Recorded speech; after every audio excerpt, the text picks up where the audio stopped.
Hello guys, Ram Ram અને જય શ્રી કૃષ્ણ. કેમ છો? આઈ હોપ કે બધા મજામાં જશો. ફરીથી ઉમિયા વ્લોગમાં આપ સર્વનું હાર્દિક સ્વાગત છે. તો આજે આપણે એક એજન્ટ મીટિંગ કરવાના છીએ.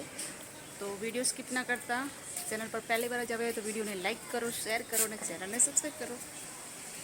સૌથી પહેલાં હું આવે છું. હવે જોઈએ છીએ સ્ટેપ બાય સ્ટેપ કેટલા માણસો આવે છે.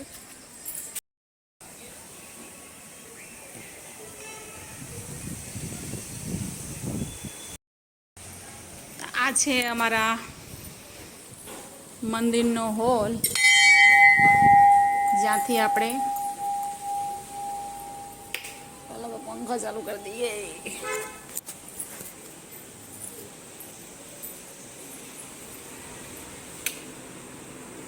ઓકે,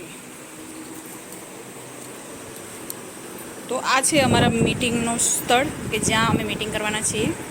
બ્રાન્ચ મેનેજર આવે છે ઉમાબેન, અને એમની સાથે એમની ભત્રીજી છે પ્રીતિબેન રૂલા. તો આમની હાજરી સૌથી પહેલાં આવી છે. મારા પાસે બીજા નંબરમાં એ છે. હવે જોઈએ છે કેટલા બીજા આવે. બીજા નંબરવાળા એમ વર્ષાબેન અને હેતલબેન, અને ચોથા નંબરમાં બેન પાછળથી આવે રહ્યા જયાબેન.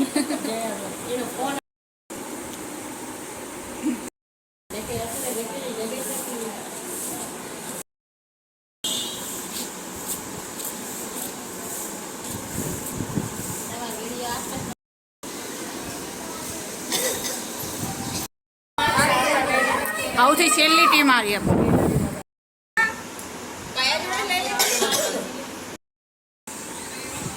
એટલે મને એમ લાગે કે મારા મેસેજથી કોઈ ફાયદો નહીં થતો, એટલે બધા એને પર્સનલી ફોન કરવો. ઉમાબેન, તમારાથી શરૂઆત કરું હું. કામનું કાંઈ પણ મતલબ જે કંઈ કામ કર્યું હોય આ તે તો સૌથી પહેલાં આપણા એક્સપર્ટ લીડર હોય બરાબર, એમની સ્પીચ લેશું આપણે.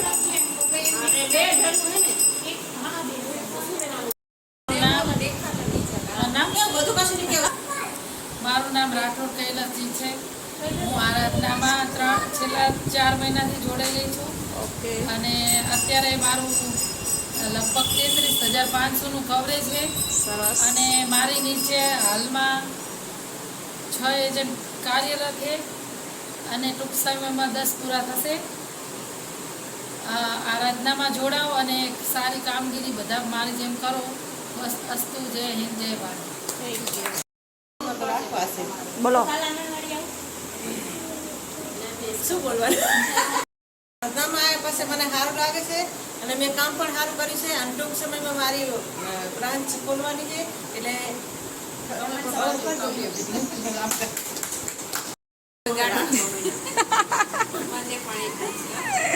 સેમ પ્રોસેસ, કામ કંઈ વધ્યું નહીં એમ.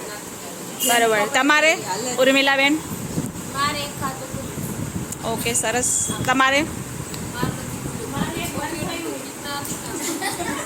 ઓકે, તમારે? અમારે પ્રોસેસ ચાલુ છે. સુપર. એટલે એજન્ટ મૂકવાની પ્રોસેસ ચાલુ છે, કામની પ્રોસેસ ચાલુ છે, શું ચાલુ છે? સુપર. તમારે? એટલે તમે ધ્યાન નહીં દેતા કે ક્યાંક ને ક્યાંક ધ્યાન નહીં દેતા? બરાબર. સરસ. હે મેમ્બર? 3 મેમ્બર. એટલે કેટલાનું કામ કર્યું તમે? ઓકે, 3,000નું કામ કર્યું. સરસ. તમે? સુપર. ભાઈ એજન્ટ આ એક મૂક્યું, બીજું એક મૂક્યું. ઓકે.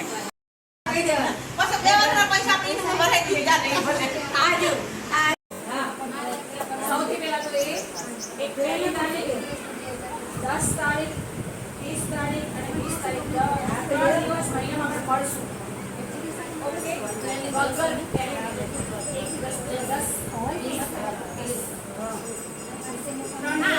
મુલાકાત થશે નહીં. બધાને કહું, કોઈને ફોન કરવો ના પડે. 3 દિવસ મહિનામાં આપણે મળશું. ક્યાંય આપણે એજન્ટ મીટિંગ કરવાની આવે તો તમે મને કહી શકો છો. આપણે સાથે જેને મતલબ કામ કરવામાં લાગતો હોય કે મારાથી નહીં થતું, તો એ પણ કહી શકે. તમારે તો બોલવાનું પછી જો બીજી વાત કે ઘણા એવા છે કે ખાતા ચાલુ થાય ને બંધ થઈ જાય.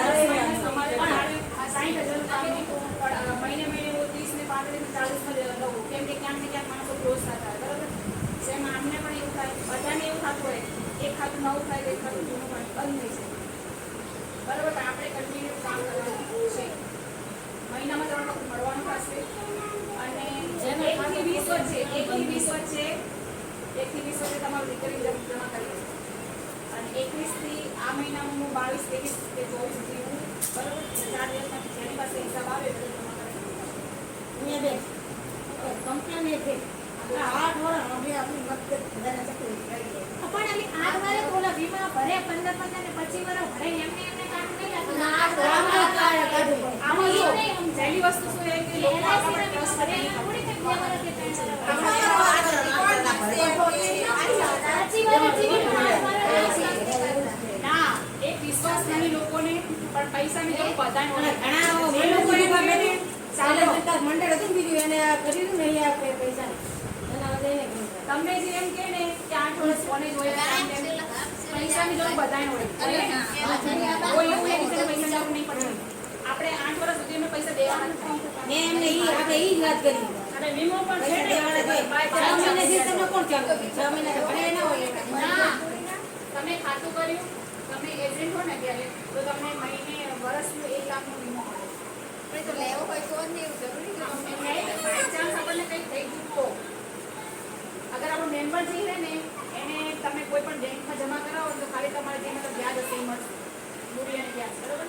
પ્લસ લોન જરૂર હશે ને તો ગેરંટર કેટલાય માંગશે ત્યારે લોન મળશે. આપણે એક વખત તમે લોન લીધી પ્રોસેસ પૂરી થઈ તો તમે મોટી મળશે પહેલો ઓપ્શન.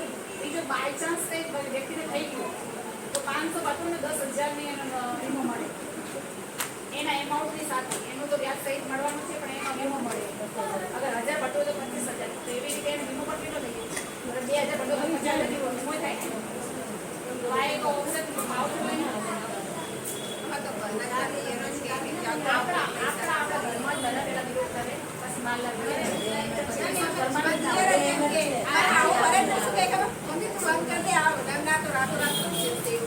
રાતોરાત ક્યાંય નહીં ઉઠવાનું કેમ કે તમે જે પૈસા મને આપો ને એ પૈસા આપણા બધામાં થાય. બીજા બેને મતલબ જે આયા નહીં એમને પણ બે ત્રણ જણીને લોન આપેલી આપણે એજન્ટ બરાબર એ પૈસા આપણા પર થાય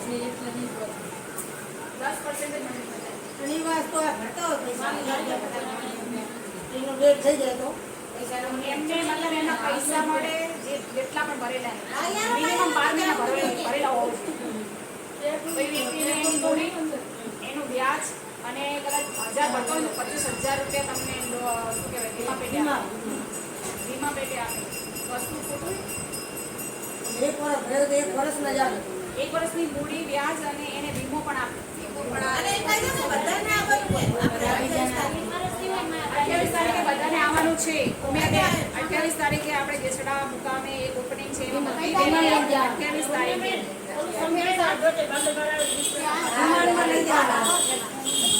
અને કોઈના ખાતા બંધ થાય કોઈને પ્રેશર કરે છે કે ભાઈ મારા પૈસા મને પાછા દો.